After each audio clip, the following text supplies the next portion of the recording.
Papasok na sana si Yang Chen sa kanyang kotse nang biglang sumunod sa kanya ang kasintahan ni Chen Lijian.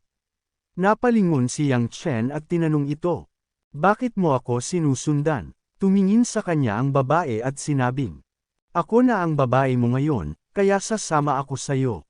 Diretsyong tumanggi si Yang Chen. "Hindi ka magiging babae ko.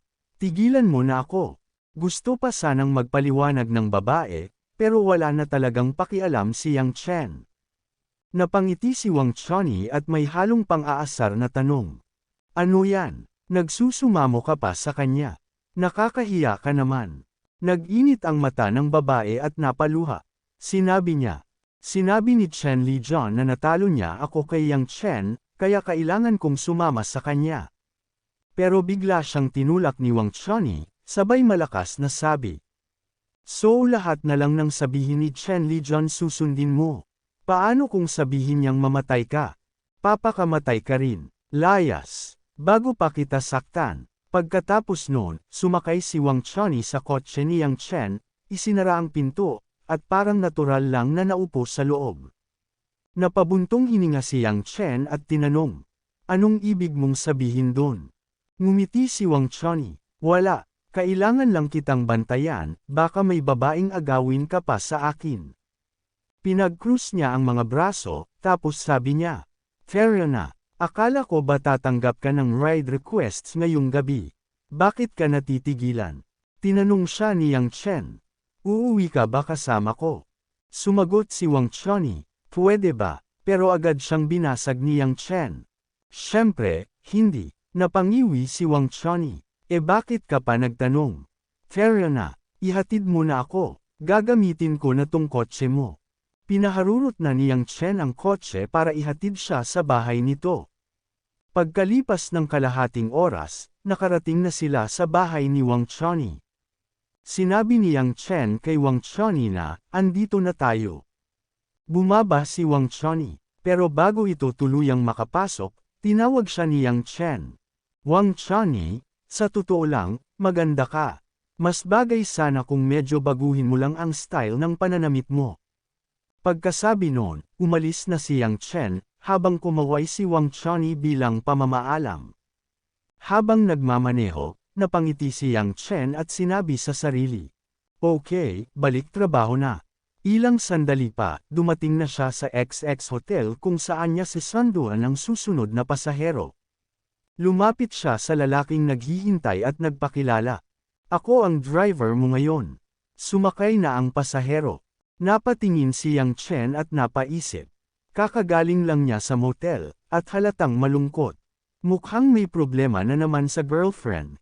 Pagkalipas ng 20 minuto, nakarating sila sa lokasyon, nasa gitna ng isang malaking tulay. Sinabi ni Yang Chen, "Sir, andito na tayo sa bridge. Dito po ang destination nyo. Saan nyo gustong bumaba?" Sumagot ang pasahero, "Sa gitna lang." Huminto si Yang Chen at paalala niya, "Nandito na po tayo. Pakisiguradong dala nyo ang lahat ng gamit nyo. Sana magkita tayong muli." Column. Bumaba ang pasahero, malungkot ang mukha. "Kung tayo'y itinadhana sa susunod na buhay, ikaw pa rin ang iBook ko." Naguluhan si Yang Chen. Sa susunod na buhay, gusto ba talaga nitong magpakamatay? Bumaba siya ng sasakyan at tinawag ang lalaki. "Sir, gabi na. Gusto mo bang i-enjoy ang tanawin ng ilog?" Malungkot na sagot ng lalaki. "Hindi. Wala na akong gana. Wala na ring saysay ang buhay ko. Wala nang kwenta ang lahat." Sinubukan siyang aliwin ni Yang Chen. "Pare, ayos lang yan. Nakaaway mo lang ba girlfriend mo?" Tumango ang lalaki. "Hindi lang basta away. Niloko niya ako." Malumanay ang tono ni Yang Chen. "Kung niloko ka niya, kasalanan niya yun. Hindi mo dapat saktan ang sarili mo para sa kasalanan niya. Alam mo, niloko rin ako ng ex ko. Galit ako noon, oo, pero hindi ko naisip na tapusin ang buhay ko. Bata pa tayo, kailangan mong bumangon." Napatingin sa kanya ang binata at mahina ang tanong. "Yung boyfriend mo rin ba, niloko ka?" Tumango si Yang Chen. "Oo, pero okay na ako ngayon. Maayos na ang buhay ko." Sandali lang, bigla niyang napagtanto. Napamulagat si Yang Chen. Teka lang, hindi boyfriend. Girlfriend. Girlfriend ang ibig kong sabihin. Biglang sumigla ang binata. Sinabi nito kay Yang Chen, Sir, tama ka. Mas magaan na ang pakiramdam ko ngayon. Pwede po bang ihatid niyo na ako sa bahay? Nahihiyang tumanggi si Yang Chen. Pasensya na, tapos na ang trabaho ko ngayon. Pwede ka nang maghanap ng ibang sasakyan. Naglakad ang binata papunta kay Yang Chen at sinabi, sandali, huli na. Wala na akong mahahanap na ibang sasakyan. Hinawakan siya nito sa braso at malandi na sinabi, Sir, pakiusap, tulungan mo ako. Ihatid mo na ako. Kung gusto ko ulit magpakamatay, ikaw na ang magiging pangunahing suspect. Nagulat si Yang Chen at hindi na nakatanggi pa. Tinanong niya ang binata kung saan ito nakatira. Sinabi niya, ihahatid kita doon kung pareho lang ang daan. Napangiti ang binata at sinabi, nakatira ako sa Heyuan Community. Malumanay na sinabi ni Yang Chen, ganun ba, pareho lang pala ang daan. Pagkatapos, pumasok na siya sa kanyang kotse at inanyayahan ang binata upang umalis. Pagdating nila sa tapat ng subdivision ng binata, bigla na lang siyang inalok nito, Sir, gusto mo bang mag-inom sa bahay ko? Pero alam na ni Yang Chen ang intensyon nito. Agad siyang tumanggi at sinabi, hindi naman ako nauuhaw. Masyado nang malalim ang gabi. Kailangan ko nang umuwi para makapagpahinga at matulog. Mas mabuti pa kung umuwi ka na lang. Nilabas ng binata ang telepono niya at hinihingi ang numero ni Yang Chen para makapag-inuman daw sila sa hinaharap. Pero muling tumanggi si Yang Chen. Sinabihan niya ito na bumaba na sa sasakyan. Galit na bumaba ang binata. Malakas ang pagsara ng pinto. Pagkababa ng binata, tumunog ang phone ni Yang Chen. Binati siya ng kanyang sistema, binabati kita. Master, nakakuha ka ng bad review. Ang premyo ay 100 milyong virtual na pera. Tandaan, ang virtual na pera ay maaaring gamitin lamang para bumili ng virtual na mga gamit, laro, magbigay ng tip sa mga live streamer, at iba pa. Napaisip si Yang Chen, anong klaseng bagay ito? Magbibigay ka ba ng 100 milyon na tip sa isang live streamer? Pero kinalimutan na rin niya ito at nagpapatuloy na para umuwi. Pagka-uwi niya sa kanyang villa, naligo agad siya. Pagkatapos niyang maligo, binuksan niya ang isang streaming app. Sinabi niya sa sarili, may malaking halaga ako ng virtual na pera. Kailangan kong manood ng live stream para gastusin ito. Pagkabukas niya ng app, nakita agad niya ang isang magandang babae na Nagel Live. Naisip ni Yang Chen na cute naman ang babae. Sinabi ng babae sa live stream, huwag kalimutang magpakita ng suporta sa pamamagitan ng pagbibigay ng tip. Malaking bagay ito para sa akin. Agad naman pinindot ni Yang Chen ang rocket para bigyan ito ng malaking tip. Laking tuwa ng babaeng streamer. Agad siyang nagpasalamat sa pagbibigay ng rocket. Pinasalamatan niya si Star Never Fades. Tinanong din niya ito kung ito ba ang unang beses ni Star Never Fades manood ng kanyang live stream. Tanong pa niya kung gusto ba nitong makinig sa kanta niya. Pwede rin itong sabihin kung anong kanta ang gusto niyang marinig. Kakantahin niya ito para sa kanya. Mabilis na nag-type si Yang Chen at sinabi, gusto kong pakinggan ang row your boat. Agad naman pumayag ang babae. Sinabi nito, sandali lang, kukunin ko lang ang music. May isa pang viewer na may username na, Lonely Smoker, na nag-comment, row your boat, isip bata. Sinabi ng babae kay Lonely Smoker, halika na, dear Lonely Smoker, pakiusap, huwag na. May bago akong fan. Okay, nakuha ko na ang music. Kakantahin ko na. Seryosong nag-comment si Yang Chen, gusto ko ang mga kantang pambata. Pwede kang umalis kung hindi mo gusto. Ito lang ang kakantahin niya ngayong gabi. Pagkatapos noon, nagpadala pa siya ng ilang rockets. Lalong nagningning ang mata ng streamer sa dami ng gifts. Willing siyang sumunod sa kagustuhan ni Yang Chen ngayong gabi. Sunod-sunod ang comment ng ibang viewers. Sinabi ni Damned Awesome, oh my goodness. Nagbigay siya ng 100,000. Nag-comment naman si 456,662, hindi ko kayang kumita ng 100,000 sa isang taon. Naggastos siya ng sobrang pera sa wala pang isang minuto. Nag-comment din si Dizzy Dizzy, Star Never Fades. Ang galing mo, kailangan mo ba ng mga trabahador? Gagawin ko lahat para sa iyo basta bayaran mo ako ng 100,000 sa isang taon. Nag-reply na si Yang Chen at sinabi kay Smokey, gusto mo bang hamanin ako? Mayabang lang na nakaupo si Smokey habang naninigarilyo. Sinabi niya, sabihin ko na lang, mas mayaman ka pa kaysa sa karamihan ng tao. Pero wala sa akin ang 100,000. Nagbigay na ako ng ₱250,000 kay Xiaoxun. Hindi siya kakanta ng row your boat, kapag sinabi ko. Matapos sabihin iyon, niregaluhan ni Lonely Smoker ang babaeng streamer ng 100 super rockets. Agad naman nagpasalamat ang babae dito. Pagkatapos, nakita niyang naglabas ng sunod-sunod na notification ang kanyang stream. Nag-send pala sa kanya si Star Never Fades ng 1 super rocket, 2 super rockets, 3 super rockets, 400 super rockets, papunta sa 800 super rockets. Medyo naguluhan ang babae kaya ginamit niyang dahilan ang pag-cur para pansamantalang i-pause ang livestream. Habang naka-offline, nagpadala siya ng private message kay Star Never Fades, at sinabi niya, pakiusap, tama na. Napakarami mo nang ibinigay. Libre ka ba bukas? Wala akong trabaho. Gusto kitang imbitahan sa dinner. Agad naman nag-reply si Star Never Fades, at tumanggi, hindi, salamat. Wala naman itong halaga, huwag kang mag-alala. Pagkabasa ng babae sa mensahe ni Star Never Fades, hindi na siya nakasagot. Grabe, nagbigay siya ng 1,000 super rockets tapos sinabi niyang wala itong halaga. Patuloy na nag-message si Yang Chen gamit ang kanyang alias na Star Never Fades. Sinabi niya kay Lonely Smoker, pare, ano sa tingin mo? Gusto mo bang labanan ako ulit? Pinatay ng lalaki sa kabilang linya ang sigarilyo. Sabay sumagot, wala lang yan, 2,000,000 lang yan. Wala sa akin yan. Magkita tayo sa live mamaya ng 8:00. Dahil sa sinabi ni Lonely Smoker, sinabihan niya itong duwag, ang hina ng dahilan mo. Habang naga-scroll si Yang Chen sa iba't ibang livestream, napansin niyang maraming mensaheng pumapasok sa kanyang account. Nakita niya ito at binasa isa-isa ang mensahe. Sinabi ni Cute Bon, pwede ka bang pumunta sa livestream ko? Pwede kitang imbitahan kung gusto mo.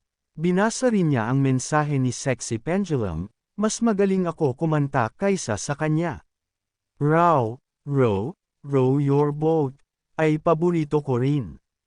Pwede kang pumunta sa livestream ko. Mag-dinner tayo at manood ng pelikula minsan. Sinabi naman ni Fox, magaling akong kumanta at magaling din ako mag-float. Ipapakita ko sa iyo kapag nagkita tayo. Sabay nakita niya rin ang mensahe ng babae kanina sa livestream. Ang pangalan ng babae na ito sa pala kanina ay Zon and Zon sa kanyang livestream. Sinabi nito kay Yang Chen sa mensahe na, gusto kong kantahin ang row your boat, harapan sa iyo. Dahil sa dami ng mga mensahe na ito, napakamot na lang ng ulo si Yang Chen. Pagkatapos, tumayo siya mula sa kanyang pagkakaupo at nakaramdam ng pagod at antok. Napagtanto rin niyang masyadong handa ang mga babae na ito. Kinabukasan, sa villa ni Yang Chen. Mahimbing pa siyang natutulog nang biglang tumunog ang cellphone niya. Automatiko niya itong sinagot habang nakapikit pa. Sa kabilang linya, narinig niya ang boses ng tiyahin niya. Yang Chen, nakuha na ng pinsan mo ang resulta ng college entrance exam niya. Masaya nitong ibinalita, 610 ang score niya. Maganda yan, pwede mong isama si Zhao Feifei at mag-lunch tayo ngayong weekend. Kailangan ka ng pinsan mo para magdesisyon kung anong college ang papasukan niya. Dahan-daang bumangon si Yang Chen at sumagot. Kung ganon, pupunta ako ngayon para bumisita. Pero, naghiwalay na kami ni Zhao Feifei. Nakipag-date siya sa isang matandang mayaman at iniwan ako. Nagulat ang tiyahin niya. Ha? Paano niya nagawang gawin yun? Hindi mo nga siya iniwan kahit may problema ang pamilya nila. Bakit niya magagawa to? Sumagot na lang si Yang Chen, pupunta na lang ako dyan agad. Bago pa niya ibaba ang tawag, sinubukang palakasin ng tiyahin ang loob niya. Huwag ka nang malungkot. Bibili ako ng karne at iluluto ko yung paborito mong ribs. Makalipas ang ilang sandali, dumating na si Yang Chen sa bahay ng tiyahin niya. Binuksan ng pinsan niyang si Xiaofei ang pinto at agad siyang tinanong. Sabi ni Mama, naghiwalay na raw kayo ni Zhao Feifei. Totoo ba yun? Oo, sagot ni Yang Chen. Tapos na kami. Sabay silang pumasok sa loob. Masayang sinabi ni Xiaofei, ayos lang yan. Ayoko naman talaga sa kanya. Masaya akong naghiwalay kayo. Narinig ito ng tiyahin niya kaya sinaway si Xiaofei, ayusin mo ang bibig mo. Pero matigas si Xiaofei. Totoo naman po. Sabi ko na nga ba hindi siya mabuting babae. Hindi lang kayo naniniwala sa akin. Ngayon alam niyo na, di ba? Napangiti si Yang Chen at kinurot ang pisngi ni Xiaofei. Sige na, huwag na nating pag-usapan yon.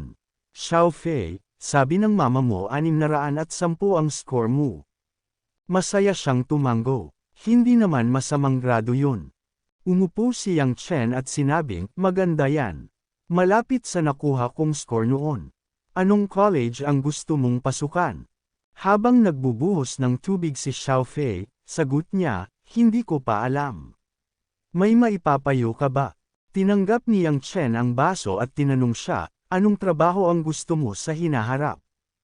Mabilis ang sagot ni Xiaofei, gusto kong maging white collar, yung nagtatrabaho sa opisina, parang sa mga pelikula. Napangiti si Yang Chen.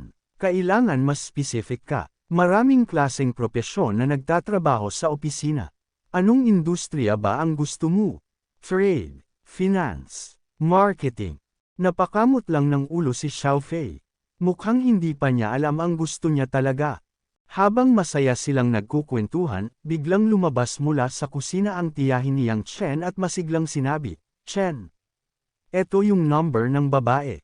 23 siya, sikat na live streamer. Maganda at maganda rin ang kita. Anak siya ng kaibigan ko noong middle school at nakatira sa Paleside. Yayain mo siyang lumabas at kumain kayo.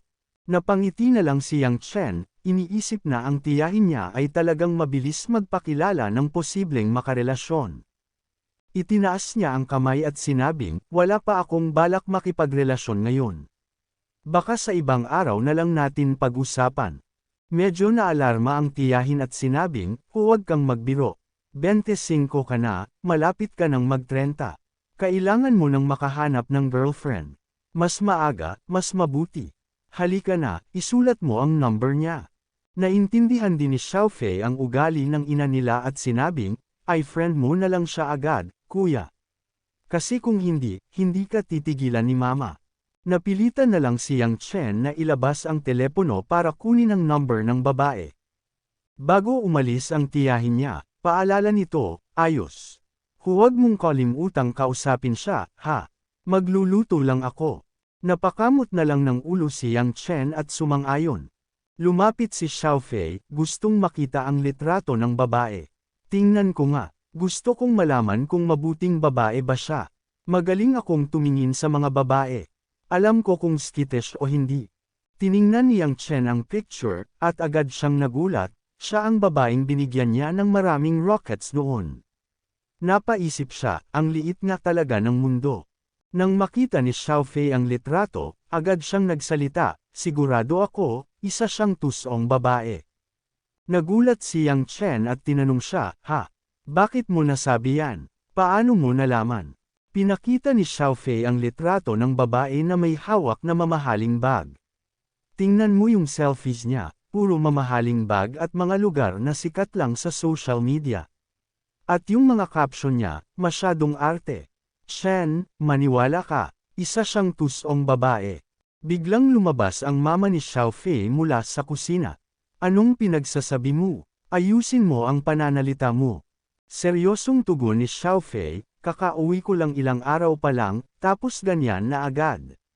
Galit ka na sa akin. Pagharap niya kay Yang Chen, sinabi niya, Chen, gusto kong sumama sa'yo sa pale side. Ayokong manatili dito. Pagharap naman niya sa ina niya, yan, pakinggan mo ko. Pag umalis ako, hindi na ako babalik. Nagulat at medyo nainas ang ina niya. Anak kita, bakit pangalan ko pa ang tinawag mo? Hintayin mo lang ako matapos magluto. Pagkatapos, lumapit ulit si Xiaofei kay Yang Chen at naupo. Chen, pwede bang sabihin mo sa mama ko na isasama mo ko sa bakasyon sa pale side? Sagot ni Yang Chen, pero kailangan mo munang magdesisyon kung anong college ang papasukan mo. Biglang sumilip ang tiyahin ni Yang Chen mula sa kusina. Huwag mo siyang pakinggan. Yang Chen, yayain mo na ang babae mamayang gabi. Mag-dinner kayo. Narinig mo ako. Magagalit ako kapag hindi mo siya inimbita. Mabilis ang oras. Kailangan mo nang makahanap ng girlfriend. Tumayo si Yang Chen mula sa sofa, napakamot sa ulo, at napilitan ng sundin ang tiyahin. Pero nag-alala siya, pero tita, sabi niyo sikat siyang live streamer. Lalabas kaya siya kasama ko. Kampante ang tiyahin niya, huwag mo na yang isipin. Kinausap ko na ang nanay niya. Basta niyaya mo, siguradong pupunta siya. I got so much motherfucking